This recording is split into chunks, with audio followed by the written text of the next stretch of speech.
Creating a customer refund and applying a credit memo. We're going to create a customer refund and apply a credit memo to it to process the refund in full.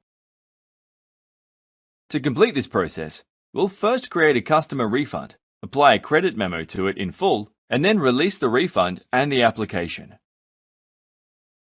To begin with, open the Payments and Applications form. Click the New Record icon.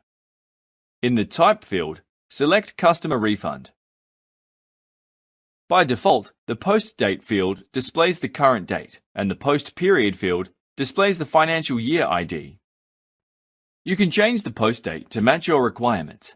In this example, we will keep the current date.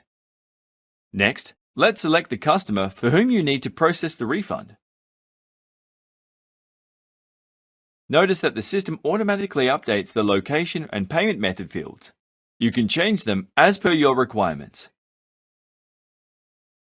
Remember to select a check account in the cash account field. Next, add a description. And save your customer refund document. Now, let's apply a credit memo to this refund. On the Documents to Apply tab, add a new row.